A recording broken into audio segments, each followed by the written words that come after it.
Consider supporting the work of Notes from an Aspiring Humanitarian by becoming a monthly patron. Your contributions will help keep the resource alive and support its mission. Visit patreon.com/NAHblog to learn more and make a contribution of $3, $5, $10, or $20 per month.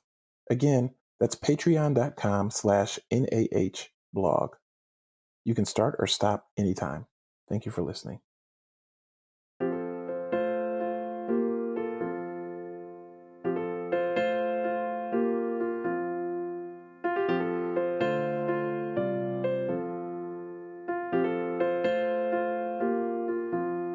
Welcome to the Notes from an Aspiring Humanitarian podcast. I'm your host, Relando Tompkins-Jones.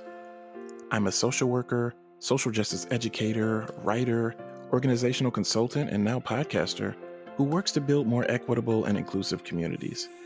I am also an aspiring humanitarian. My experiences have shown me that in the process of working for social justice outwardly, it's also important for us to continue to critically examine ourselves, shedding attitudes and behaviors that are oppressive to make room for those that are more inclusive, just, and humanitarian. What is an aspiring humanitarian, you ask? When I say humanitarian, I don't mean humanitarian in the harmful sense of placing ourselves in the role of a benevolent hero who's there to swoop in and save others.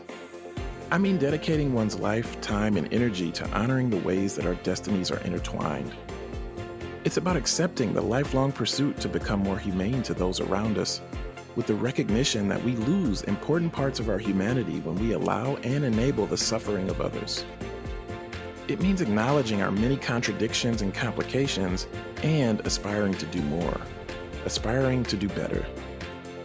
It means acknowledging that systems of oppression exist by design and not by accident, and working towards an individual and collective transformation that includes an unshakable belief that our society's safety, viability, survival, and ability to thrive is only as secure as our most marginalized community members.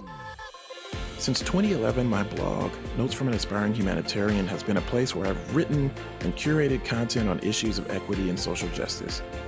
Through using written word, film, and video, and other forms of media for social justice education, I hope to continue to expand and enrich the narratives about social issues that face our society and to find ways to take action while encouraging others to do the same. Today, the blog and now the podcast is for others who share a passion for that same journey. No matter who you are, where you come from, what your identities are, or what area of work you're in, there's room enough for all of us in this work, and I hope that engaging with the podcast or the blog can move you closer to discovering or reaffirming your answers to the questions that you may have about how you can best be of service. Thank you for choosing the Notes from an Aspiring Humanitarian podcast. I'm your host, Relando Tompkins-Jones. You know, contrary to what many of us have been told, there is a place for Black anger and rage in racial justice work. There is a place for Black anger and rage in racial justice work. Some time ago, I was invited to be a panelist to discuss racial profiling, anti-Blackness, social justice, and the role of institutions when racial injustice continues to happen across the nation. Although I thought I was prepared for it, I couldn't control my reaction to what happened next. With no buffer or barrier in between, the moderator opened the event with a roll call listing name after name after name of unarmed Black people who have been murdered at the hands of police. As I sat in silence, I could feel my heart beating faster with each name that was called. My hands started shaking, and I could feel my inhale and exhales become shorter and shorter to the point where I literally began to think to myself that I can't breathe. The first question came, and we were asked what our personal reactions were to their deaths and others, and how it's impacted our roles and abilities to show up in the work that we did. My reaction was one of anger. In an interview in 1961, James Baldwin said, "To be a Negro in this country and to be relatively conscious is to be in a state of rage almost all of the time. Being Black in America, I can honestly share that I'm in a state of rage almost all of the time." Baldwin went on to say that the rage is due not only to what happens to Negroes in America, but to the criminal indifference and ignorance of most white people in this country. Criminal indifference and ignorance. I see it in the continued and unprecedented levels of disrespect and racism and violence that we experience in our daily lives, whether we are occupying the highest positions in organizations and institutions or at the entry level. I see it in all the non indictments after acts of police brutality and racial profiling, which communicate a very clear message that Black life does not matter and can be taken by the state with impunity. Daily, I grapple with how it feels to be a problem, how it feels not to be an at will employee, but with feeling as if Black life itself is at will, taken at the will of the state in a moment's notice. I see it in the ways white suspects and killers are humanized and portrayed better than Black victims of police brutality in the media. Humanized in ways that Black victims cannot count on having access to when it comes to seeking justice for their deaths. I see it in the double standards of how police have addressed crowds of unarmed Black protesters versus the way they've approached crowds of white sports fans who've decided to riot, regardless of if their team won or lost a game. I've also seen it in the ways that law enforcement authorities respond to large groups of unarmed Black protesters versus the response to white supremacists who, for example, occupied the Capitol in a display of white rage that is very much connected to other historical displays of white rage at the threat of justice and equity moving closer to that place in this country. I see it in the ways that Black people were portrayed during Hurricane Katrina and the slow government response then. The stories and imageries of Black people being described as being looters and white people being described as finding food. I see it in the slow response to the environmental racism that is impacting the people of the city of Flint, Michigan to this day.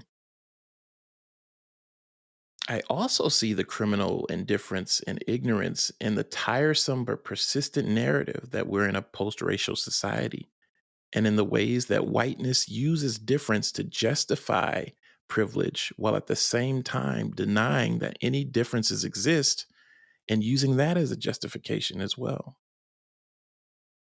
In his quote, Baldwin describes the burden of consciousness, as it does feel like a burden to so many Black people to be so wide awake to the injustice that affects our very lives and to be surrounded by all of the indifference, the ignorance, and the ability to invalidate our experiences that white supremacy conveniently and intentionally provides to white people by design. This criminal indifference and ignorance that Baldwin talked about does not just come from folks who exhibit overt, easy to spot forms of bigotry and racism. Well meaning, forward thinking, progressive, liberal white people are also responsible for and complicit with their own share of criminal indifference and ignorance to the plight of Black people because of white supremacy. It reminds me of that quote that Martin Luther King wrote in the letter for Birmingham jail. It says, "I must confess that over the past few years, I have been gravely disappointed with the white moderate. I have almost reached the regrettable conclusion that the Negro's great stumbling block in his stride toward freedom is not the white citizen's counselor or the Ku Klux Klanner, but the white moderate who is more devoted to order than to justice, who prefers a negative peace, which is the absence of tension, to a positive peace, which is the presence of justice, who constantly says, I agree with you in the goal you seek, but I cannot agree with your methods of direct action, who paternalistically believes that he can set the timetable for another's freedom, who lives by a mythical concept of time, who constantly advises the Negro to wait for a more convenient season. Shallow understanding from people of goodwill is more frustrating than absolute misunderstanding from people of ill will. Lukewarm acceptance is much more bewildering than outright rejection. It's that dangerous kind of ignorance that he talked about. And if you're listening, white people, you know who you are. You know who you're connected to. You know what I'm talking about.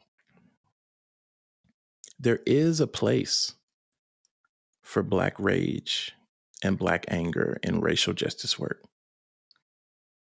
Just in case anyone out there doesn't quite know this, my anger and the anger of other Black people is a completely appropriate response to what has happened and to what is currently happening to Black people in America and around the globe. In that same interview, James Baldwin also said, so the first problem is controlling that rage so that it won't destroy you. A large portion of my own personal journey is dedicated to controlling my rage so that it doesn't destroy me. And I'm very fortunate to be able to say that I can point to specific people across my life, some who have in the past and some who presently continue to help me to be able to control that rage. Going into social justice work, social justice education, choosing those as vocations are also exercises in controlling my rage in productive ways so that it will not destroy me. And when I'm saying productive here, I'm not saying productive in the white supremacist sense of defining what productive means for Black people.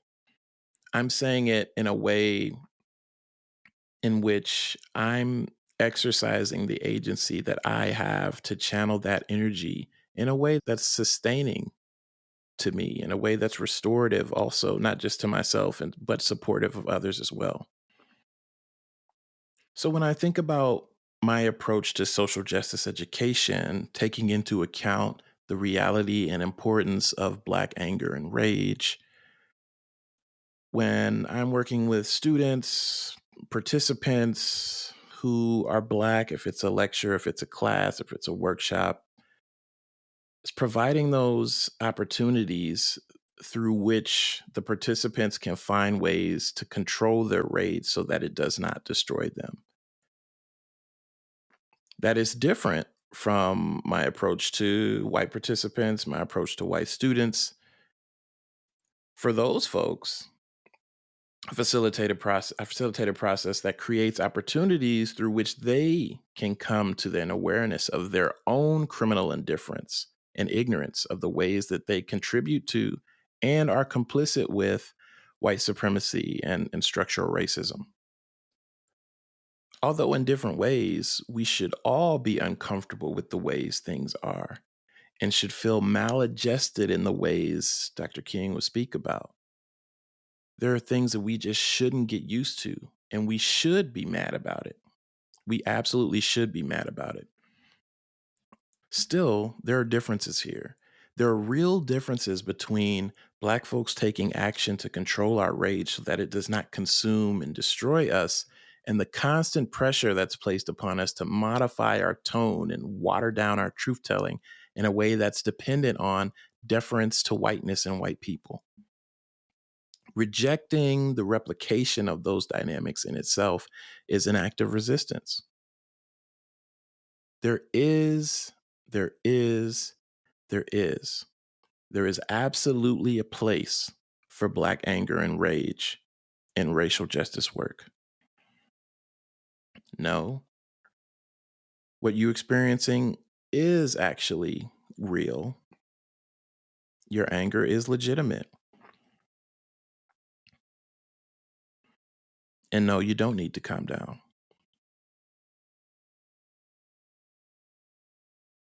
Thanks again for choosing the Notes from an Aspiring Humanitarian podcast.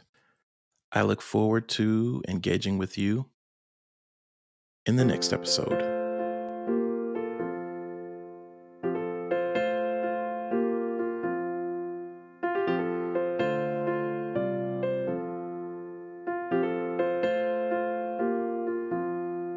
Thank you for listening.